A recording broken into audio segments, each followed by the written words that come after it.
What is up, boys and girls? It is a beautiful, hot, sunny afternoon. There's almost no wind at all. And I just met up with everybody's favorite Belizean pirate captain, Lloyd. Oh. So we call it chombo, you know? You can put some live bait, you could put sardine, we could put all different flavors inside of this. Let it be alive. When you're ready, you just pop up the top. Take the amount you want, put it on your line. It's very fresh to keep alive. So we bake it as a live well, eh? Basically, you fill this thing up with some chum when you're going outside into the deep, and then hook it up to your anchor. And when it gets to the bottom, the chum will come out right at your anchor, because if you're a few hundred feet above it, it's not going to drift out. And the other thing you can do is it's got all those little holes in it, and it's a solid container, so you can fill it with some live sardines. Game plan is to go to some little lagoons, coves, and shoals that Lloyd knows of in the back. And we're going to take this little bad boy out right here. What's the name of this boat, Lloyd? The Seabird. The Seabird. And we're going to take her out overnight. Coming back tomorrow at this time or later probably. Yes. And we're gonna try to fill up at least one of these coolers with fish. Look at all these sardines right behind us. We're gonna drive to the back of the island where there's some coves over there and go find some big sardines, because what we want is like a bucket full of big sardines for the mash. But while we're getting over there and doing all that, check out these bad boys right here.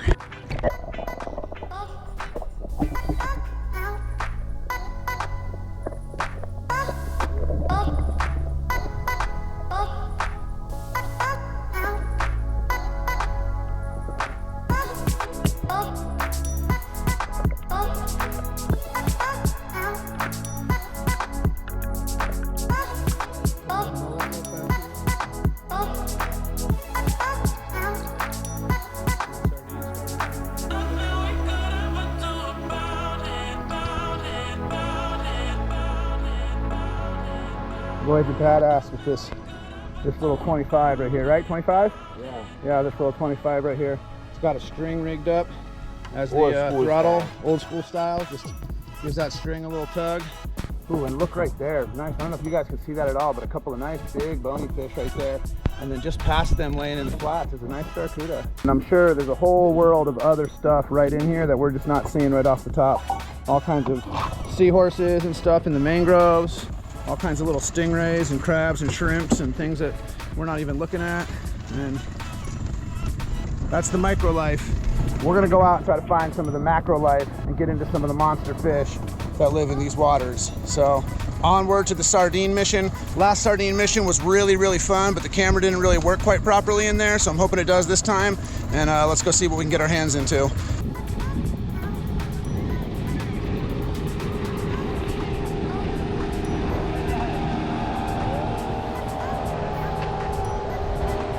Regular little highway out here. Look, there's another one right there. People just cruising around. It's easier to get from one part of the island to another part of the island by water than almost anything else. You got to take roads and zigzag through to get around on the island, but you can just go beep, beep, and just zip to the next little spot. So having a boat out here is definitely better than having a car would be.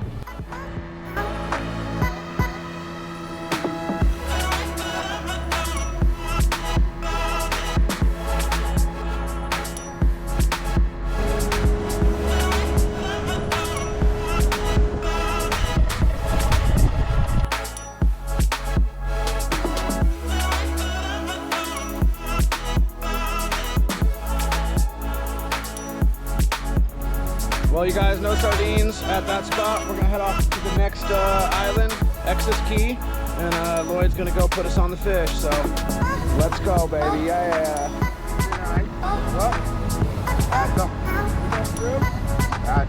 Okay.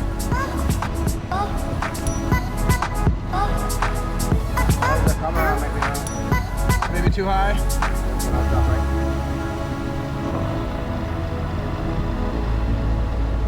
We're going through this chute right here, guys. This is the tip of one island. This is all thick mangroves. Lloyd says it's called the shark hut. The sharks live up in here? The nurse sharks? Yeah. I think we were maybe coming through to see if we could get into some sardines. It's pretty dark. Watch your camera. Yep.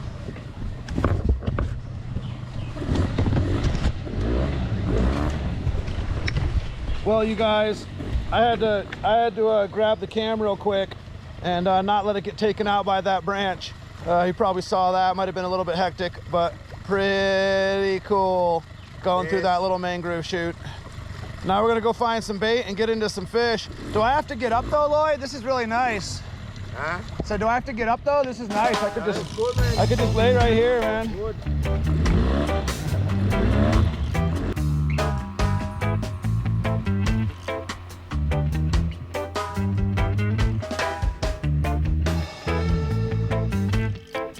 This is a whole island of just mangroves. That we call it Exodus Key. Exodus Key. Nobody lives on this, right? There's no houses, no buildings, nothing? I'm gonna show you my custom camp right now. He says his cousins have a little camp. It's a big place. Malante. That's a manatee? Yeah, Lone Malante feeding here. It's too thick and muddy here right now for us to really see anything. It's got a real swampy chocolate milk look to the water, but there's a big patch of stirred up mud right back there. And Lloyd says it's a baby manatee. There's a big spotted eagle ray on the top of the water right here. Lloyd says that this cove is full of manatees though, and that right back there was a manatee feeding. Here's beautiful spotted eagle ray. Look at that, whoa. We spooked him. There's another one up in front of us a little ways. And as you can see, you know, we're out in the ocean. We're not outside the reef, but we're out in open ocean, probably a couple of miles off of the mainland. And a cove like this, just a little island of mangroves, and like, look how calm and flat it is in here.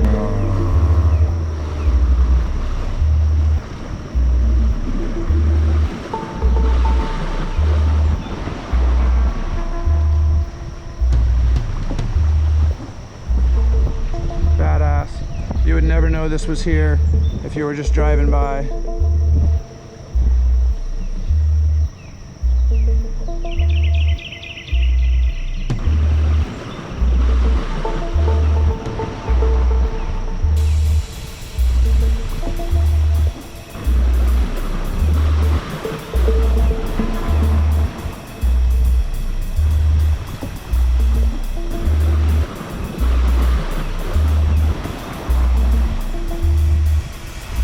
This is an awesome, badass, beautiful little cove in here, Lloyd. Thank you for taking me in here, man. This is so cool, just being up inside this mangrovey lagoon of a cove. It's just badass and beautiful in here. It's shady, it's cool, it's gorgeous. There's fish and wildlife everywhere. I'm kind of blown away at how cool it is in here right now. You know, one of the things that really allows Belize to have such an abundance and diversity of wildlife and wild sea life and ocean life is having all of the mangroves. And the mangroves are a really fragile habitat. All of this area in here is where the fish breed, where the shrimp breed, where things like seahorses and crabs and all kinds of birds and all kinds of other life breed and depend on the mangrove wetlands to have habitat, to have a place to live, to continue doing life. And the mangroves line all of these small Caribbean islands. For the most part, none of these islands actually have beaches. They definitely don't have white sandy beaches. The white sandy beaches are often sand that's been brought in to create a nice beautiful white beach and placed where the mangroves have been torn out. You don't have a lot of waves inside of the reef areas, and where you don't have waves, you're not gonna have a white sandy beach. You're gonna have a mangrovey, you know, semi-swampy coastline, which is perfect for sea life to exist and live in. And look at this swampy cove, this beautiful lagoon that just we pulled out into. This is the Exodus Key Lagoon. And we just went through that beautiful little chute all the way in to right here. And this is just this nice, big, beautiful, gorgeous opening. It's amazing looking in here. And I'm sure it's just full of all kinds of fish and all kinds of life and all kinds of everything. So it's kind of sad that the mangrove habitat of the world is being so hammered by resort locations, being hammered by fishing villages, by new ports, by industry, by all of it. It's really beautiful to still see some pristine mangrove, swampy breeding habitat for these animals to still have out here. This is awesome. I'm glad that Lloyd shared this with me.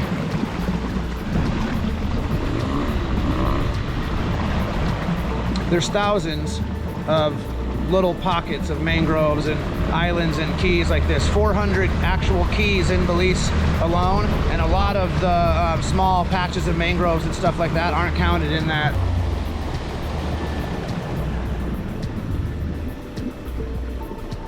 See, there's some kind of bird over there feeding. Nice, this nice, Joe. You got a Rod?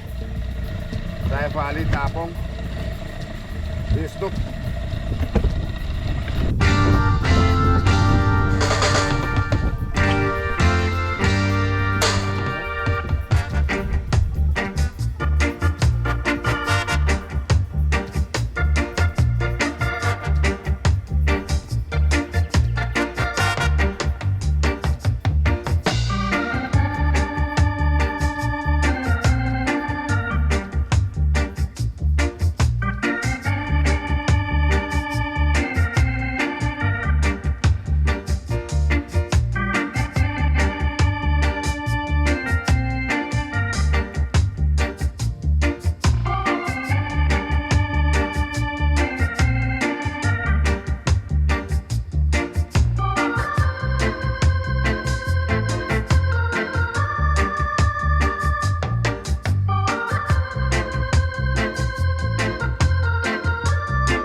For real? Oh.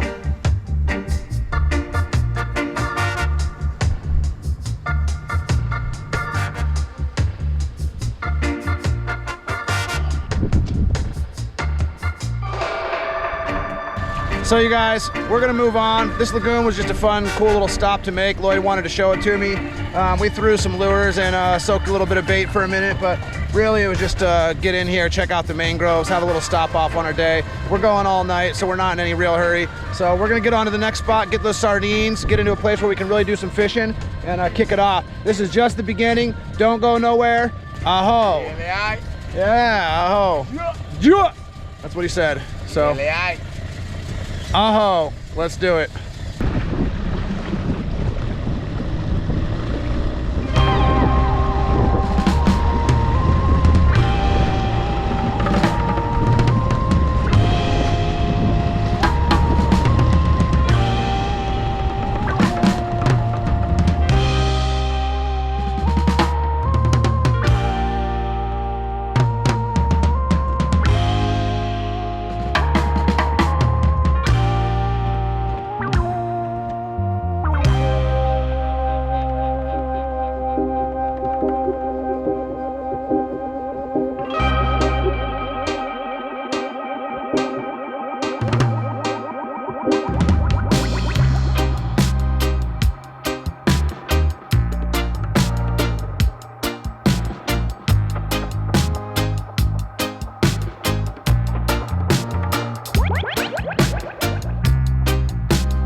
That's our home for the night, guys.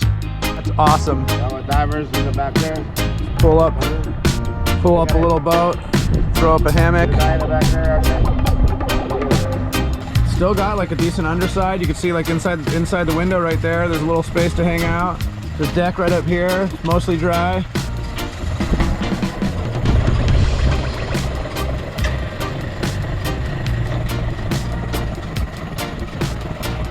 See a little inside there. Fun stuff. That fish there is a muchos, bloat fish. You catch him and scratch the tummy, you can blow it up like a ball. Yeah. This little white boat off in the distance, I don't know if you can see it. He's in a little canoe. He's the security for this camp right here. And when he saw us pull in, he was like, who are those dudes? And is paddling back over here to make sure that we're not trying to steal some stuff or are shady or something like that. But Lloyd's cousins, this is their spot? Yeah. They own lobster chops, they also own lobster sheds, they also they own crab straps. You know, you see the top one in there? It's for Lowen's crab. Okay. We call it stone crab, but also the name for it is mud crab. Yeah, mud crab or stone crab. Awesome. It's coming in with a lot of speed. People are like, oh, who the fuck is that guy at the boat? You know? Well, this guy right here and this boat we have here, this is the other side of the island. This is the guy that takes care of the island here. And also he has some crabs in the truck, so we're going to check them out.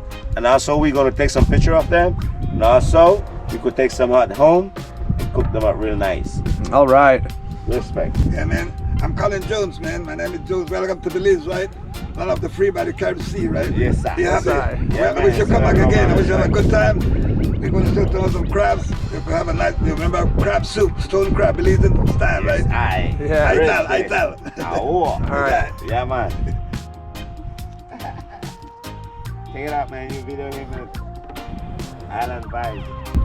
We're famous, you know. Why? I tell you.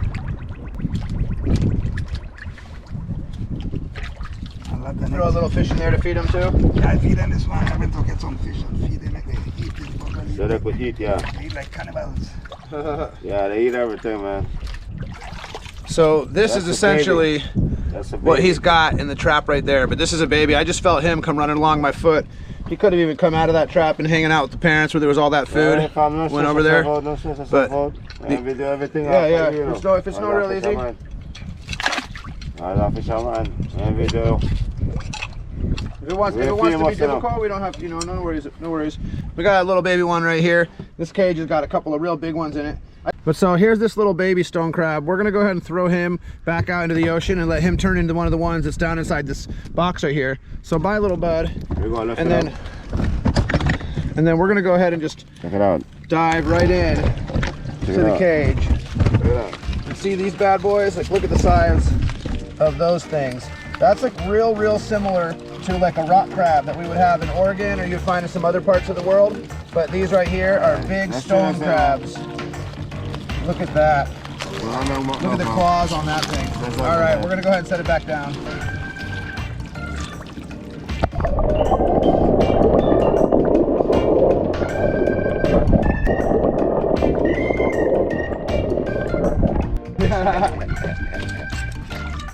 Ahí tiene la boquita ras. Oye, el video.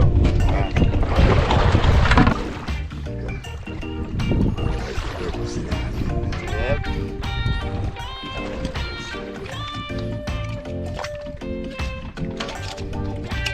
Yeah, one same se puede tener un negocio easy. Ah, ahí está. Middle finger. Yeah, no.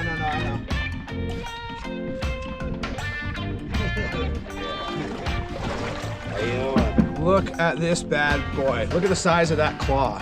That's a pretty serious claw on a crab. That'll go right through something for sure. Take your finger off like a pair of shears through a carrot. So.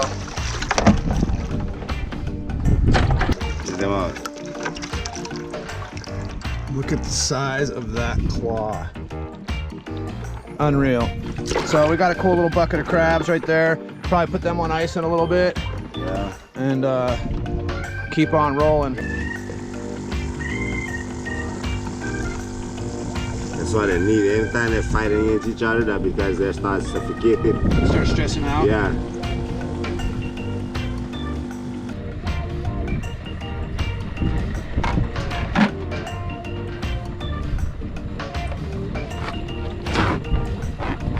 Well, you guys, that was a pretty badass little stop off.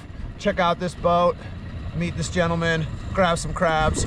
We're still on the sardine and then the fishing mission, so Lloyd's revving that bad baby up. He says she doesn't like to be covered, so he always keeps her naked. I'm gonna go find our spot for the night.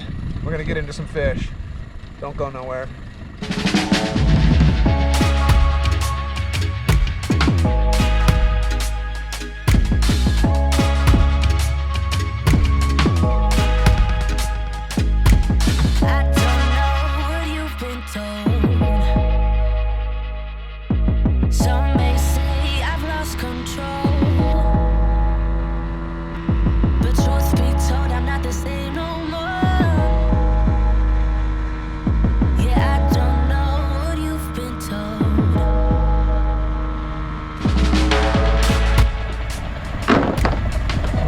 Find some sardines up here in the mangrove somewhere, tucked along one of these little coves or one of these little pockets. There's some calm water and some coverage. Hopefully we can find a big school of those like 4 to 6 inchers, because those are the ones that make a great chop bait and they also make a great live bait. So we're just going to cruise around until we see some signs of some sardines. Try to fill up the net, try to fill up the bucket, try to fill up the cooler.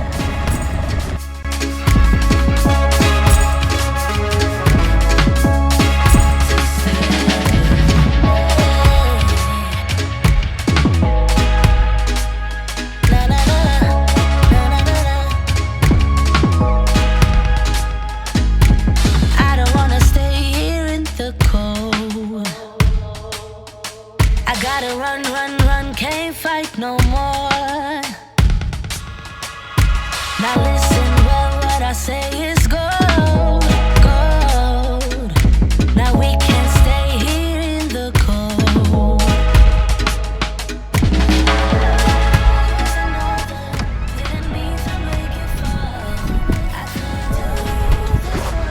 Stick. Stick. I'm trying.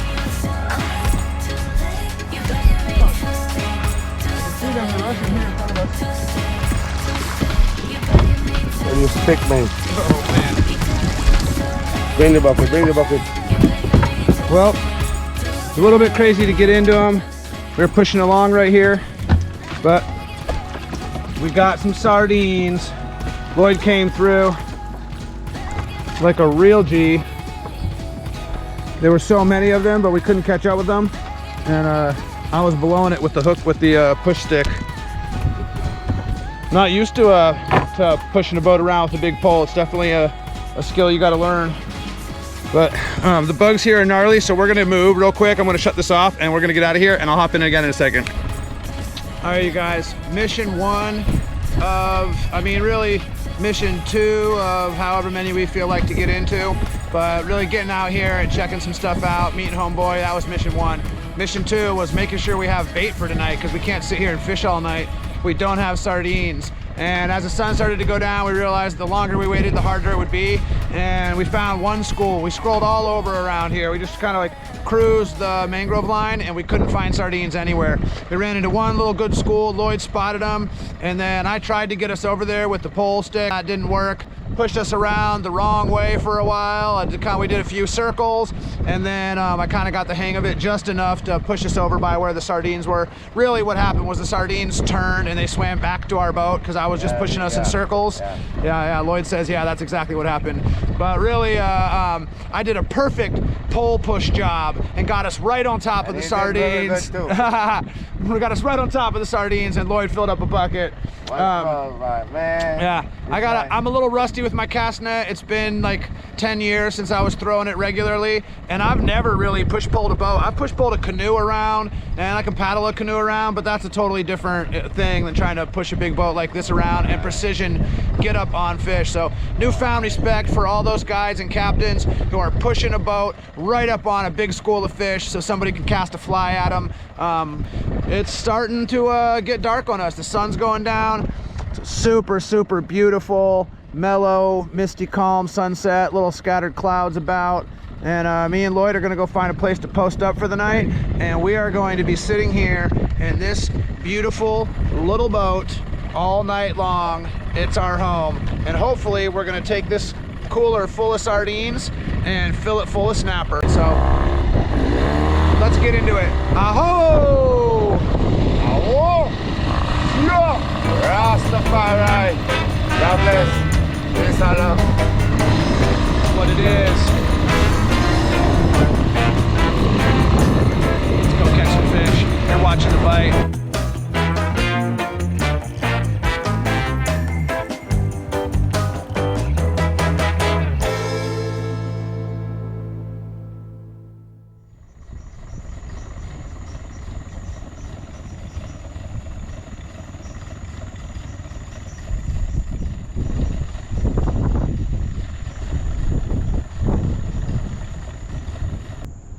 So we're pulling up on the mouth again in the same way.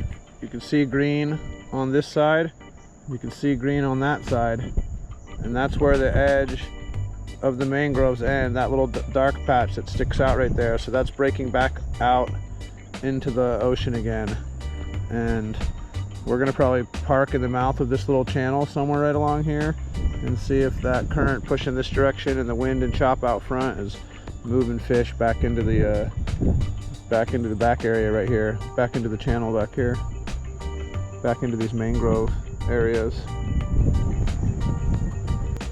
Check this out, you guys. There's a tree crab here in the mangroves. It's totally wild. We're pushed right up tight against the mangroves. You can see here's this whole little lagoon, and we got to kind of a still spot and parked, and we were just having some snacks and peeing off the back of the boat. I decided I would come take a look in the mangroves right here, and there's a cool badass tree crab hanging out. I thought it was a spider. There's like a spider web nearby him. Let me see. There's a crab in the tree. Crab? Yeah, There's a spider. it's a crab, bro. And he's up here on this branch. Reddish? Yeah, a little bit of red to him. He's a different looking crab than... Yeah, but don't touch him too much. I'm not gonna touch him. You got spider crab. Look, there's another one over there. See him over there? Right? Yeah, and then look, there's another little one right here. Little tiny baby crab right there. But if we keep looking through the trees here, we'll find some more crabs. That's pretty cool. Like, there's like a whole like layer here of surface. So like on top of the water, on top of the leaves, all of these little spots right here is like a place you could sit and hang out and do stuff.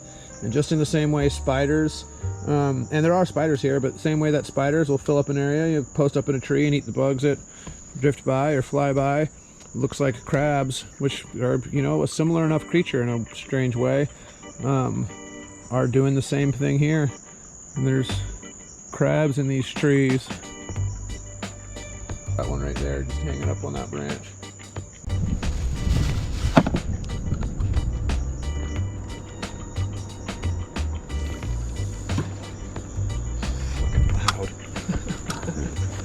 Got it to bloom. Well, you guys, we're right here next to where I just showed you those crabs. We're sitting right up against the bushes. My back is to a bunch of mangroves. A monster could just leap out and grab me at any moment. It'd be gnarly. But look here, I'll turn this light on just for a second so you guys can see how cool it is back here. See, right behind me. Wow, that light really is so bright. Let's go down a little lower. So yeah, if you guys see right back behind me here, it's all mangroves and jungle. I'm gonna go ahead and shut this real bright light off because it's just excessive right now. What we're really trying to do is keep a low profile in here. not make a whole lot of noise and not spook whatever fish might be hanging out. So just got a little headlamp on there, spotlighting me. Got a couple of baits soaking. We're just gonna slow drift around in this cove a little bit. The wind's pushing in real hard from the front, and now the current's slightly moving this way from the back. So we've just got kind of a nice little still spot in the middle of this channel. And we're gonna find the fish. They're somewhere out here, and it's gonna be a good night of fishing. So we're just gonna kind of drift around until we find them. Oh, it is. See, I don't do it right. I can throw out a mean or a woo-wee. I got a mean woo-wee and a ew or a yow. Right? I gotta mean what? I gotta mean wahoo. But the aho.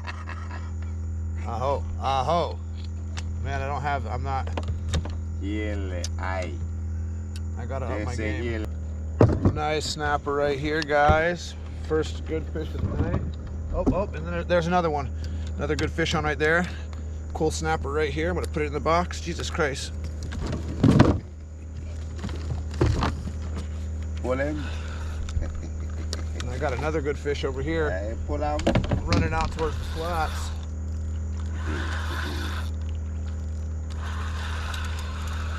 Your flavor, Russ. Your flavor, Jack. This one's a little jack right here. Oh. Keeper too. Yep. To be real, normally a little jack like this. Oh, they get way bigger than this. Normally a little jack like this I would let go. But I was actually just telling someone last night about how these little jacks are really good eating. One of my neighbors, that these little horse-eye jacks like this, that light's so bright I'm probably whitewashed right now, but just telling someone that these little jacks right here are actually really good eating. So I'm gonna put this one in the box also, and we're gonna fillet this thing up and we're gonna make tacos out of it. So yeah. Bro, once you good. Yes, all right. So check this out, you guys. One of the things that popped up into our boat here when we were parked is this little butterfly fish. How cool is this little fish? It looks like a little butterfly. See it swimming around like that? Yeah, we're gonna let him go right now. It's a type of flying fish. When the waves were breaking, it actually flew up over the bow of the boat. Other ones are gonna get in here too if I don't do this quick because of all this light down here. And this little guy is fast, this little butterfly fish. So we'll get him up, but how? I want the reel. How cool is that though? Little butterfly fish. Hopped over the bow of the boat. So I threw him in the liver well real quick to share with you guys. And now we're gonna let him go. Come here, little bud. Cool little fish, little wings. Put him back in the water. Looking like a little butterfly. Little flying fish butterfly. Cool little fish. Oh, there we go. There we go. There's the next fish. I wasn't counting this one, and I shouldn't have forgot this rod at all. All right. Black snapper. That's a nice fish right there. Nice black snapper for the box. That's really the perfect size right there. A little bit more size to him, but perfect little fish.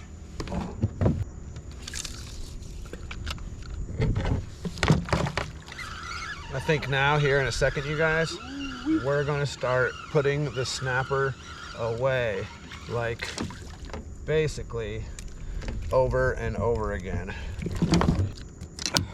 Another great, perfect little snapper. Again, that right there is a perfect plate size fish.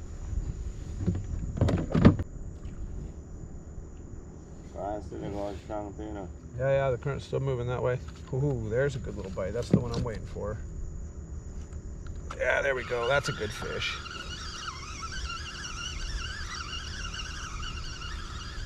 That's the one that I just missed. It's right back in the same spot. Bit just the same. It's fighting just the same. This is the same snapper that I just missed a minute ago, for sure. Probably not, but you know. So you like, we're gonna be getting almost cookie cutter fish. These are like schoolie size, and it'd be really cool to start getting them, you know, like that. But this right here again is basically target size and species, because we'd like them to be uniform. If we can get enough of them that are the same size, the same shape, the same look, and are good eating, the restaurants will eat those up all day. Either that or Lloyd's son, family and friends will. Don't worry guys, it's not COVID.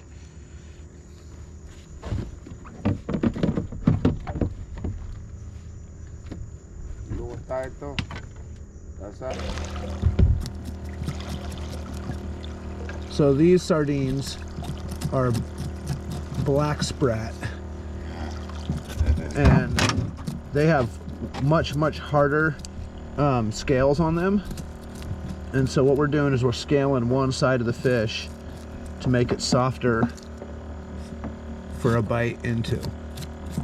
Because really these scales are actually designed to keep these little snappers and other predator fish out here from being able to too easily bite into a sardine. It's kind of like armor. That one there we call it key sprat. The other ones are the key sprat. All right. And skin, right? now that we, yeah, they have a lot thinner skin. Now that we got these all peeled up, they're gonna be perfect to chop up. And we're just gonna chop them into chunks about that size. Those are a little bit small. Sometimes I like to just take the tail and the head off and then use that as a little scent, and you get a nice big slab of meat right there, you know, off of a real small sardine, one that's smaller like this. We're just gonna take the tail, a little piece of the head, throw it in, and you could leave the tail or the head or any of that, but I think sometimes creating a little bit of extra bleed area is nice, you know. And for some reason the little tail piece being on there, which it never really seems to matter, it's one of my like almost little pet peeves, and I like cutting it off. I feel like it makes the bait look better, but it probably really doesn't matter. That's just me overthinking it like I always do, you know. So all right, this is the one that I'm actually crushing fish with, so let's get this one back out in the water. And I'm just going to take this little piece of sardine, I'm going to actually thread it since it's such a small one, and I cut a little end on both pieces. I think that's a killer little bait. Thread it up the center like that. Let's try to catch a fish.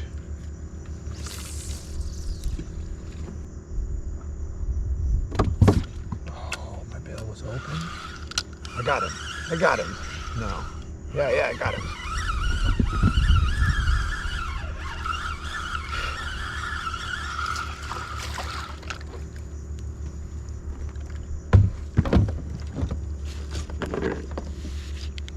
Perfect little dog tooth.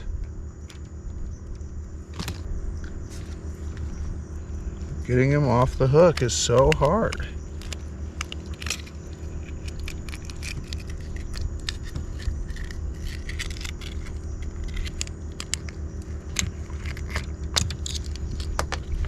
Another bad boy for the box.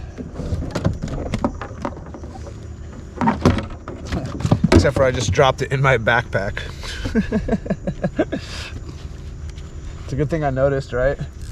A couple days later, go reach into my bag for something. Man, something. Gushy. Gushy with the mushy.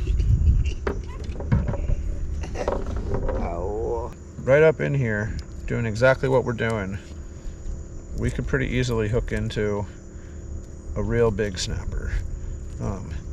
To be real, when we were heading out, I was asking Lloyd, I was like, big fish? And he was like, oh, yeah, maybe some good snappers, some other big fish, big ladyfish, big jacks.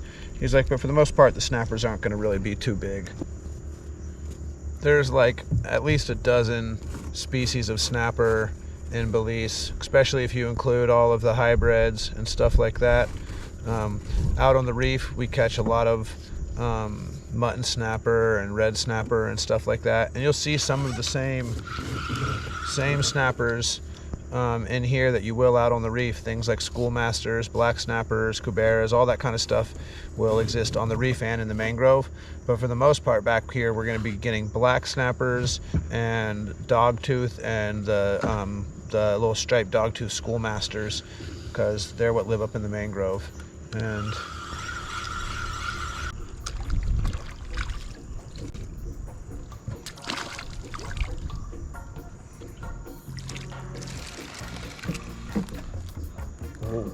what do you know? It's a hybrid.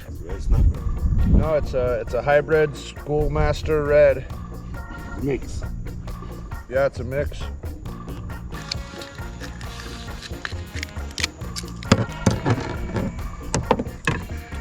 So I don't know how much you guys can see there, but the little spot on the tail right here, that's classic of a mutton, or these little snappers that we've been calling silk snappers, that are actually a lane snapper, which is a real classic snapper in the Caribbean or Florida. They got the little spot right there, and then these vertical stripes, which you guys probably really can't see right now either. That's real vindicative of a dogtooth or a schoolmaster. So this is some kind of hybrid. Going in the box though. There he is.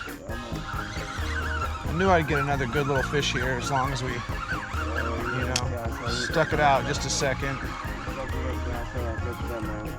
This one doesn't feel like the smallest one of the night, but it's because I foul hooked him. It's a good little fish, and he slammed me, but he got yeah, a little black snapper, but he got hooked just under the head right there, and so he felt like a much bigger fish, but decent little fish. Putting him in the box.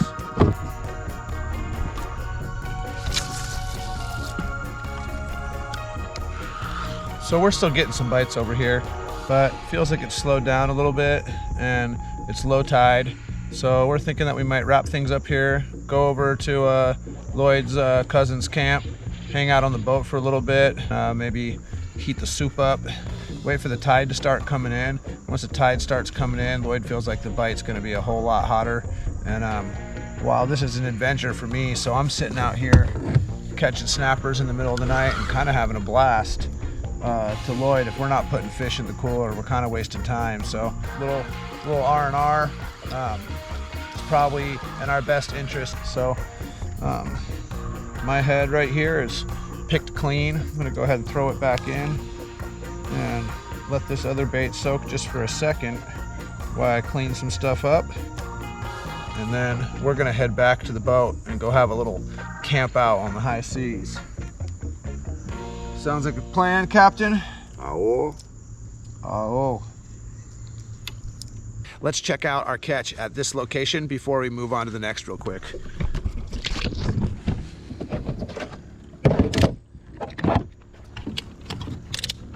How's that for a box of snappers? Bunch, badass, black snappers, a couple of little others in there. There's a little mutton, but mostly just a solid box of blacks and schoolmasters. Yeah, I'm stoked on that. Well, you guys, we just got back over to, what's the name of this boat? No name right now? Hey, the Leaning Tower. The Leaning Tower. We just got back over to the Leaning Tower, and this boat is awesome. It's like something out of a fairy tale. It's a beautiful. It's a pleasure yacht. It's a gorgeous, big, beautiful boat, but it's beached up over here, and it's a pretty decent 45-degree angle, and I love your little stove setup here. See the stove there, guys? It's level, right? The stove's level, so you can cook some rice, cook a little soup, cook whatever in there, top it up with some shivs, because the whole boat is sitting at a mean, crazy angle, right? But that's pretty awesome, fun little spot to post up for a couple hours, eat some snacks, get a little rest in, and hang out when the tide starts coming in again and starts to get full. We're gonna get back to fishing, probably put a couple away.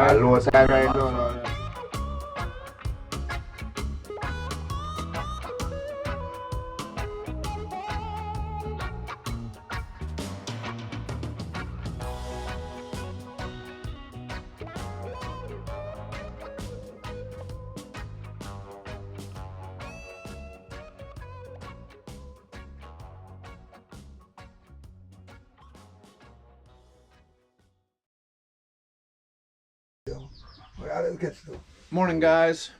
So it's the next day. Last night, the bite slowed down. The bugs started coming in, and we decided to wrap it up. And we came back over here to the boat we stopped at to buy those stone crabs. Super nice, cool little place to post up for the evening.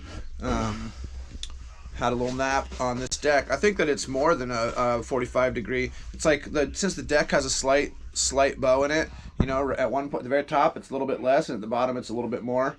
And I kept ending up all the way down there at the bottom. Couldn't figure out why I kept sliding all the way down, and Lloyd wasn't sliding. I kept looking over, and Lloyd would just be sleeping, and I'd be sliding down. What I couldn't really tell was that Lloyd was laying right here, and he had his foot right there. So his foot was stacked. Lloyd was just stacked right there, sleeping fine. And I'm over here sliding down into all the wash buckets and the food and stuff. This is one of the ways you can see the best measurement of where the angle that the boat is sitting at as far as just sitting goes, because there's the skyline and horizon in the background. So there's like a leveling guide. Clear. Yeah. I feel like the Titanic when the Titanic gave famous. Yeah. That's your guy. I thought it.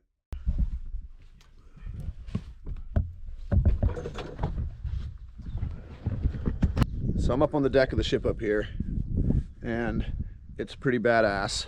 You can get a full aerial view. Here's the front of the boat with the quay behind us. All these endless flats. These flats are their lobster and crabbing grounds, and out here on the flats, the lobsters stack up in little shades and little shallows, and they have got a couple of traps out there. And then I don't know if you can see them looking off over this way. Maybe you can. Like right in here, there's a little buoy, and right over there, and running down this coastline is a number of small buoys. They're going down to crab traps. They've got mud crab and stone crab traps out there, and homie with the canoe will just drift along every 2 days and check all the traps, bring the crabs back, and throw them into this cage sitting right over here. There's a big cage in the water right over here, and that's where we got some of those crabs from him yesterday. And he's just the caretaker of this zone right now. Comes out, stays here for months, and then goes back to the city. And I can't really think of a cooler little castaway experience. Like, you're not actually stuck, you're not actually castawayed. You can bring out some food, people come check you out, but you've got this big badass crashed like pleasure yacht to live in. You've got beautiful little completely secluded solo island to rage out on, and you've just got primo fishing grounds all around you with all the stuff you need to actually slay fish and crab and lobster and stuff. It's like if you were going to create an epic castaway location, this is basically your epic castaway location. So it'd be fun to just come out here and post up for a day or two and go for like solo survival camping experience.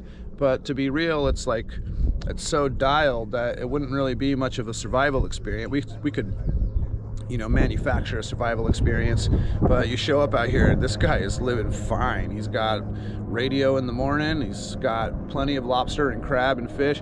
I offered him a bunch of the soup when we pulled up. I was like, hey, we got a pot of soup here, you want some? He's like, man, I'm eating fish fillet for dinner every night, I'm all right.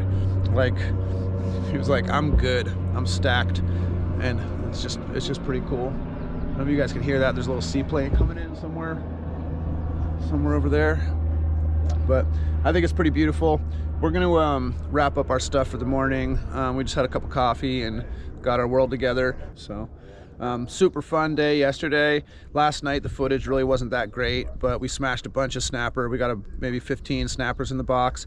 I was able to show off a couple of those to you guys, but you know, it was pitch black. I didn't have a lot of lighting, but I got some cool footage of a couple of decent little snappers and us hanging out there last night, you know, playing in the mangroves and stuff. And so we're going to continue today with that and try to get into some more fun action.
What's up, guys? Everyone's favorite YouTube host and wandering idiot Asher Wren here with Captain Lloyd in the back, crushing it out.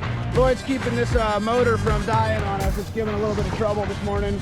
Lloyd's rebuilt that thing probably a half a dozen times in the last couple of days even, but it's a real strong, good little motor. Just right now we're not sure what kind of trouble it's giving us, so we pulled up to this spot and we were gonna do a little drop fishing, but as we pulled in, we decided we might as well do a nice long, slow troll home. So after sleeping in the boat last night, which was a lot of fun, we're on our way back, cap off the adventure. So maybe we can't put a nice little fish away as we're trolling home, but if not, last night's snappers and some cool shots of that Castaway boat scene will probably be what the episode was. And still nice and bright and early. And I think we're gonna have a fun rest of our journey home. Aho! Rolling in home, you guys. Water back here is a little bit murky. Doesn't really seem like there's a lot of fish around. A slight murk is actually fine for trolling. It gives a little bit of a shine to your fish, almost like it would a spoon or a blade or anything else like that. But we're just cruising the back island home. Might be a wrap on this episode. And I hope you guys enjoyed it like we did. To be real, me and Lloyd have been friends for like 20 years, which is a real long time. We haven't spent that much time together because I come out for a few months, then I leave, come out for a few months, and then I leave. But still, when you've known someone that long, you've seen different stages of their life, you've seen them grow. When I first met Lloyd, he was a real ragamuffin pirate, young gangster dude. And now you can tell he's grown up, you know, he's handled business. We're out fishing for his son's 21st birthday. And it just feels good to watch people grow up. My boy Brandon was basically a little kid when I met him out here, and he's a grown-ass man now. It's just nice to come out and see people that you've known for a long time but haven't really known that well and get to know them a little bit better. So on that note, hope to get to meet some of you guys, go fishing with some of y'all one of these days. And thanks for tuning into The Bite.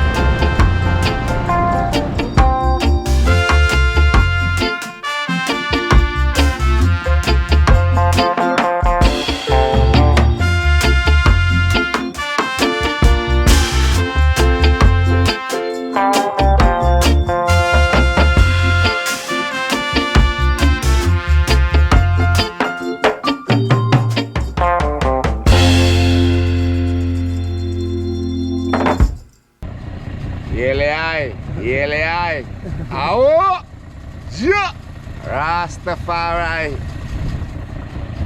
Bless.